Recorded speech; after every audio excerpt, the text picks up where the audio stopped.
अस्सलाम वालेकुम दोस्तों, की हाल है? ठीक अज दा अपना मौजू है माशाअल्लाह। अज अपना कनक दा है ते कनक बारिश पई हुई है वेखो, ते अज जाके थां सुक्या है ते धुप भी वेखो लगी हुई है।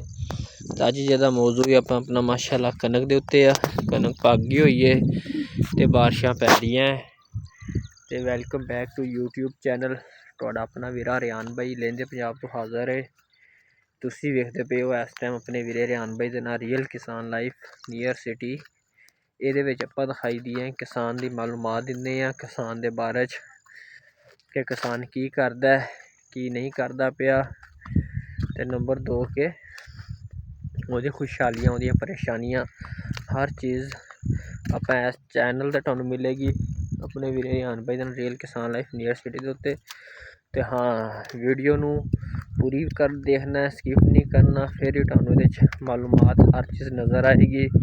ते तुसीं इहदे विच चैनल नूं सबसक्राइब करना, वीडियो नूं लाइक करना, अच्छे कमेंट करने ने, और कमेंट च लाजमी तुसीं दस्सना है कि तुसीं अपने वीरे रियान भाई दी कित्थों वीडियो वॉच करदे पे हो, कित्थों नहीं करदे पे, हर चीज़ लाजमी दस्सना है। ते नाले तुसीं किसान नूं अगे पसंद करदे हो, किसान दी सपोर्ट करदे हो, ते किसान दे बारे अच्छे कमेंट करो, तो चैनल नूं नाले सबसक्राइब लाजमी करना है। ते असीं तुहाडे 10 मिनट लईदे ने, धन्नवाद ते तुहाडा शुक्रिया अदा करदे हैं कि माशाअल्लाह तुसीं अपने वीरे रियान भाई दे वास्ते 10 मिनट कड्ढदे हो, तुहाडी बड़ी मेहरबानी है। असीं अजकल तुहानूं पता है कि टाइम दी किसी बंदे कोल टाइम नहीं सी, फिर भी तुहाडे जे तुसीं साडे 1 मिनट तो लैके 10-12 मिनट जे टाइम कड्ढदे हो, असीं ओहदा धन्नवाद करदे हैं। बड़ा शुक्रिया, बड़ा मेहरबानी तुहाडी। तुसीं अपने वीरे रियान भाई नूं बड़ा प्यार करदे हो। चढ़दे पंजाब वाले, लैंदे पंजाब वाले तो खास तौर पर बस आ देखो जी माशाअल्लाह, आए अल्लाह पाक अपना करम रखे। ते आ वेखो ते बारिशां पियां होइयां हैं। अज तो तुसीं मेरी जाके 10 दिन दा पिछला व्लॉग वेखो, ईद दे दूसरे दिन दा, उदों मैं भरियां पाइयां सी कि 2-3 दिन दे विच आपां एह् हमसायां दी सी, की कहंदे ने हमसाए कहंदे सी कि आपां इहनूं वढ के 3 ਤੋਂ 4 दिन दे विच गालांगे। अल्लाह लो जो हुंदा बेहतर हुंदा है। अल्लाह दी करनी एह् होई कि बाकी कहंदे ने बारिश पै गई, अल्लाह ने रहमत कीती है, ठीक है जो भी है। ते अल्लाह पाक दा बड़ा करम होया है कि बारिश उन्हें अपनी रहमत ही पाई है। पर हुण इनू अगर आपां पावांगे पनियां विच गिल्ली है, ते गिल्ली दे विच गाई नहीं जाएगी, ठीक है। विच जाके तुहानूं विखाने उधरों दी, ते इनू इस वजह तो ते की कहंदे ने हुण इनू वड्डी होई है, इनू धुप्प लवा रहे हैं, ठीक है। हमसाए ने वड्डी हुई है, ठीक है, धुप्प लगेगी और इनू तकरीबन 2-3 धुप्पां लगणगियां। अल्लाह खैर करे, फिर सुक जाएगी, फिर गाई भी जाएगी थ्रैशर दे विच। अगर हुण ये गिल्ली फसल है, इनू आपां गावांगे ना, ते एक ते ट्रैक्टर ट्राली दा जोर लगना, ट्रैक्टर दा गाई नहीं जानी, दाना गिल्ला हो जाएगा, खराब हो जाएगा दाना।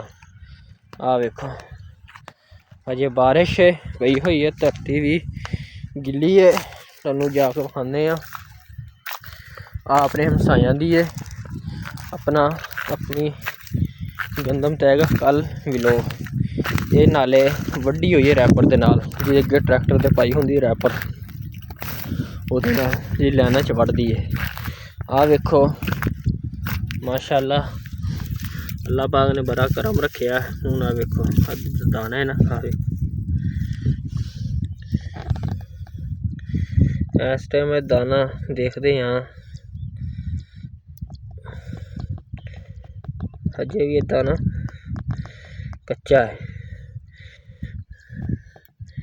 नहीं तो अगर पक्या होंदा यही दाना ते चिक तरह की आवाज़ देनी सी, ते तां ही वास्ते उन लोग देखो देखी बढ़ाई जा रहे हैं कि मौसम खराब है, अपनी फसल साम लीए, क्योंकि किसान दी 6 महीने की मेहनत होंदी है, उन्हें 6 महीने दे विच बड़ा कुछ सोचिया होंदा है।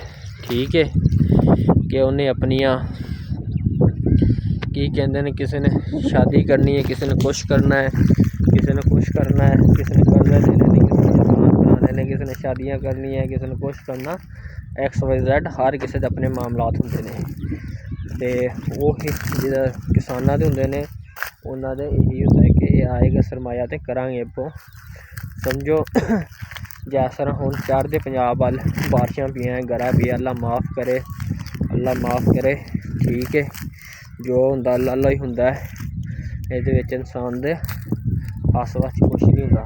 ठीक है तकरीबन ऑलमोस्ट फसलां तबाह हो चुकियां होइयां चढ़दे पंजाब, इंडिया वाल भी अपने इधर अपने भी इधर चढ़दे पंजाब दे विच मसलन के मुल्तान तो पिछे पिछे शिवपुरा ये वो उधर बड़ियां बारिशां होइयां, लोकां दियां किसी ने सब्जियां बीजियां सी ओह तबाह हो गईयां, किसी ने